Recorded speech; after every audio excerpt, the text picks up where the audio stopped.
to Review Nation, and on this episode we are reviewing Iron Maiden's 12th studio album, Brave New World. Now this is the album that Bruce Dickinson and Adrian Smith came back, but you also had Dave Murray and Yannick still in the band, and Steve Harris of course is in the band, and Nico. You had three guitarists, the first album to have three guitarists, Yannick, Dave Murray, Adrian Smith. They have such great chemistry throughout this album. So today I'm going to give you my thoughts on what I thought about Brave New World. 2000 was the year they released this album. It was the new millennium and it was the new Iron Maiden. This is a very progressive album. One of their first progressive albums. They got a lot more progressive throughout the years, but Brave New World was the beginning of a new era. I love this new era. So the production was slightly different in my opinion. Steve Harris's bass wasn't as gritty as the other albums before Brave New World. The tone was different but still had that Iron Maiden feel. The drum mix on this album is just absolutely fantastic.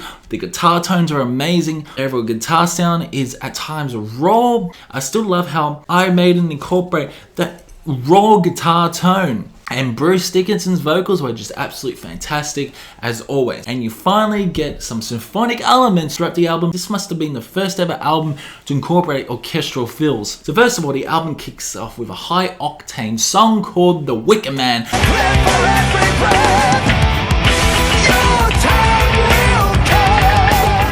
I love the energy at the start. There's so much energy. I love the guitar riffs and the great hook and quite a catchy chorus. Your time will come. Bruce Dickinson's vocals are just absolutely fantastic in this, and I love the nice guitar licks to enhance the song into the next level. Steve Harris's bass is very prominent throughout the song, but not as dirty and gritty as the bass tones you get from the previous album. And a really nice guitar solo by Adrian Smith and Dave Murray, trading guitar solos.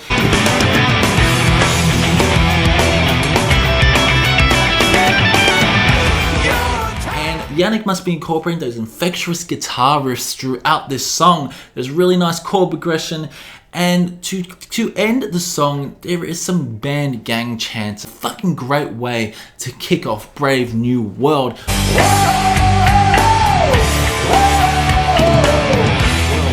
Wicker Man would ideally be humanity, not realizing what is happening around the world at the moment, but once it impacts them, they are astonished and realized, wow, maybe life is not what it seems to be. And I love the overall themes and lyrics of the Wicker Man. So then you get a nice crescendo throughout the Ghost of Navigator. I see the ghosts of navigators, but they are lost. I love how the guitar and bass is very prominent throughout the intro. It builds up with those fast riffs, and I love the use of the palm muting throughout this song, and these riffs are very fast as well. Bruce's vocals warm and distinctive, and his range is absolutely incredible. And I just love the overall lyrics and themes of this song, definitely talking about the metaphor of life and not realizing what life is until you actually see death itself. And throughout this song, you get a strange sensation of the journey of life, especially how atmospheric this song is. The chorus again is melodic, and there's some really nice chord changes throughout the song,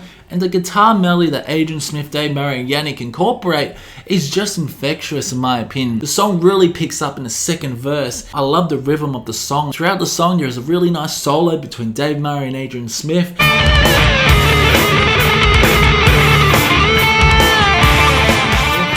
The song becomes increasingly fast after this solo, like you're on choppy seas on the path to death. The Ghost of Navigator would resemble the journey of life itself. A lot of emotion is conveyed throughout the conclusion by Bruce. So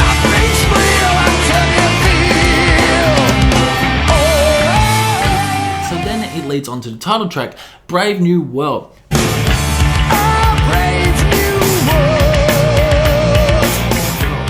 Nice melody in the intro, and again another crescendo to begin the song. Bruce comes in with those soft and close to angelic vocals throughout the introduction, but it builds up halfway through the first verse, and there is a nice guitar lick that is incorporated throughout the first verse that is really a nice layering, a nice mix, a nice balance corresponding to those nice riffs. I love how catchy that chorus, and it's quite anthemic, this chorus as well. Nico really stars throughout the song as well. I love how he plays with those hi-hats throughout the chorus, and the tight little ghost notes he provides, that element of surprise. There's some really nice, awesome solos throughout this song, and I love the fills as Nico incorporates throughout the solos. But there's a really nice guitar harmonization between the three.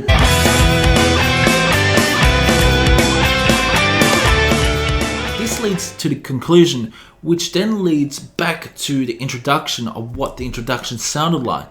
Okay, so what is probably one of my favorite songs off the album? It's Blood Brothers. We're Blood Brothers. We're Blood Brothers. We're Blood Brothers.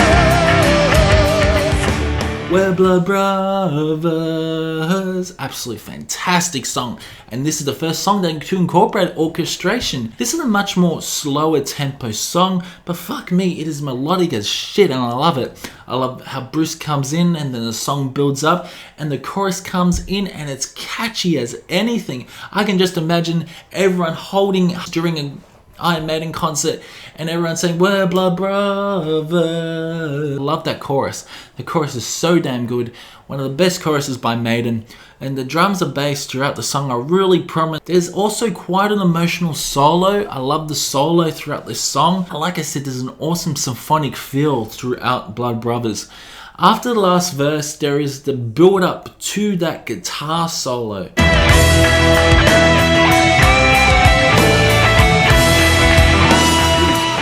With that hooky chorus as well, and this song just makes you feel good listening to it. Humanity may be different, but in the end we're all the same. We're all the same. Blood Brothers, we're made out of the same stuff, but we just have different minds that coincide to different things. I do really love this song, one of my favorite Iron Maiden songs. Alright, so we're heading on to probably the weakest song off the album, and it's the Mercenary.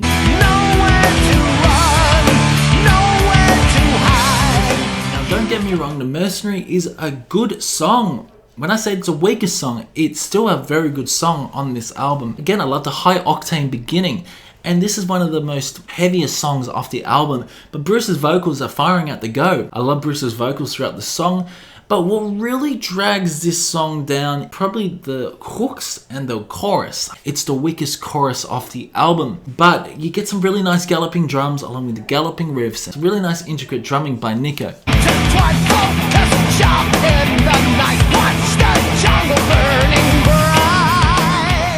There's a ripping guitar solo, fast and energetic. I love the solo throughout this song, and the instrumental section is the best part of the song overall. But this song, in my opinion, is probably the most weakest and forgettable song off this album. Okay, so then it probably leads to probably my favorite song off the album. It's Dream of Mirrors.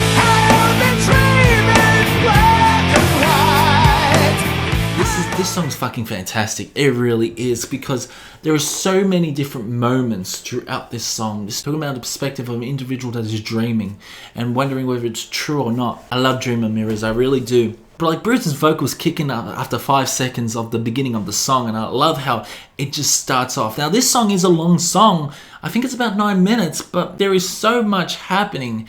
There really is, but there's an awesome guitar melody along with Bruce's distinctive and rich vocals throughout the introduction.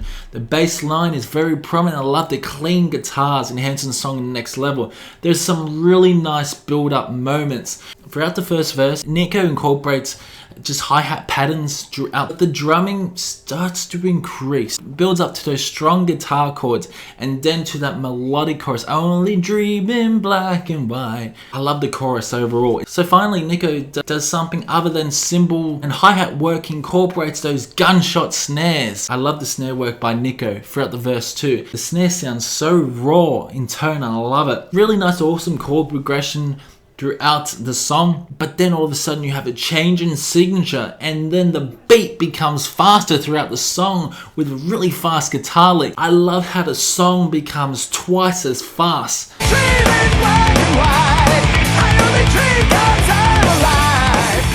As a listener, you're wondering when you're gonna get a guitar solo. You have to wait for the last 2 minutes to finally get the guitar solo, and that solo does not disappoint. so different. The song structure on this song is so different. And the song finally slows down back to normal pace throughout the conclusion. So then you get another really good song, but not the best song, and it's The Fallen Angel, and this overall is talking about the good and evil of things. You will know that God will know what can be done. You will know that God will know.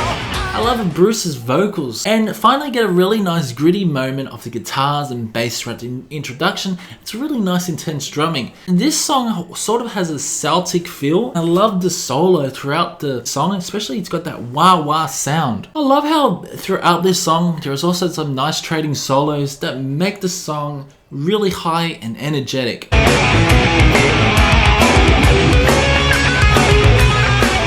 This song is a good song, but again, it's on the same level as Mercenary in my opinion. So then it leads on to the Nomad. Nomad, you're the greatest, so mysterious. Which is a very long song as well, and it's an absolutely magnificent song. I love the riffs throughout the song and the melody. It builds on to that chorus. Bruce's vocals again fantastic in this, distinctive and warm and rich in tone. I love the chorus on this song, the really nice awesome guitar riffs. Nomad. I love the guitar melody. You get some really nice guitar solos throughout the song, good vocal harmonization, then you get such an amazing instrumental section. I just love the crescendo of this instrumental section.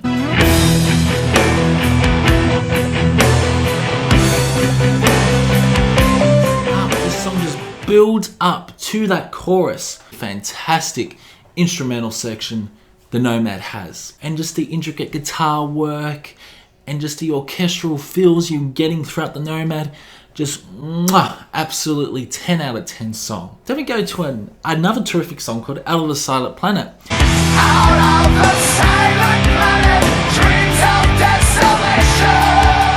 It's a slow build up to the song as well, but it builds up to that chorus, and there's some really nice guitarists. I love Bruce's vocals going along with the guitar melody. One of the best songs off the album, Out of the Silent Planet, is there's only a few things that are happening throughout Out of the Silent Planet. It's very melodic, really nice riffs, but that's about it. It's still a very good song in my opinion, because it's got that catchy element. Okay, so then it concludes with the masterpiece, The Thin Line Between Love and Hate. We arrive to put the blame on society these days. It's one of the underrated Iron Maiden songs in my opinion. It really is, because this song is about 10 minutes and my god, it is an absolutely magnificent song. I love the hard-hitting intro and the tone of Nico's snare that sounds like gunshots. There is a nice hook to the chorus as well. Bruce's vocals are fantastic and his vibrato is great throughout this song. There are so many friggin' guitar solos on this song. I couldn't keep up with it. I know there's a guitar solo, a really quick solo, and the riffs are quite infectious after that guitar solo, and then it leads on to the chorus again, which is again melodic. There's another high octane solo again. Just a few small tears between.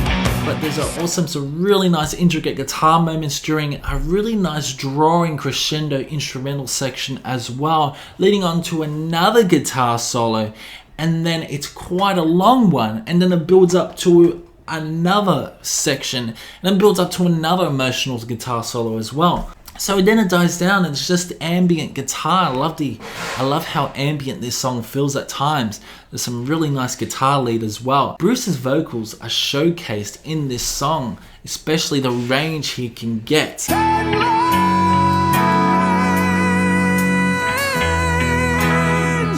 You get another solo, you get another guitar solo, and another one between melodies. There are so many guitar solos throughout the thin line between love and hate. And the instrumentals die down. There are some really nice drum moments by Nico, and Nico creates that atmosphere. And Bruce's vocals, I got on my notes, are amazing. Absolutely amazing. One of the best vocal performances. And then if you haven't heard what happens after this song, I think you get Nico that misses a beat or something, and he's oh fuck. And I love that part. I love that. It's just a fun way to end Brave New World. So overall, this album is fucking fantastic. It really is. It's a magnificent album. There's 10 tracks off the album, and it's an hour and 7 minutes long. It's a progressive album. There are certain changes, signatures throughout some of these songs, and there are some really long songs as well. But throughout the albums after, you get songs that are averaging 7 to 8 minutes, especially through songs like A Matter of Life and Death. Even The Final Frontier, like, you do get some really long Iron Maiden songs, especially after this album. Overall, this was the start of a new era. I've been reading comments that some people just completely ignore New Maiden after 2000s. I mean, what the fuck? You're probably missing out the best material, in my opinion, post-2000s, because some of these albums after Brave New World are just amazing, in my opinion. Pull your head out of your ass. This is one of my favorite albums, and it gets a 10 out of 10. It does. I can't really fault this album. A very unpopular opinion, but I think this is way better than The Number of the Beast. Way better than The Number of the Beast. This is a new territory for Iron Maiden. Could have ended badly, especially experimenting with symphonic elements throughout this album. What an amazing album this was. So guys, comment below what you thought about this review, and also comment below what you think about this album as well. Yeah, drop a like, because this video will probably take a long time to edit. Subscribe if you want, only if you're going to watch my other content, and I will see you in the next one.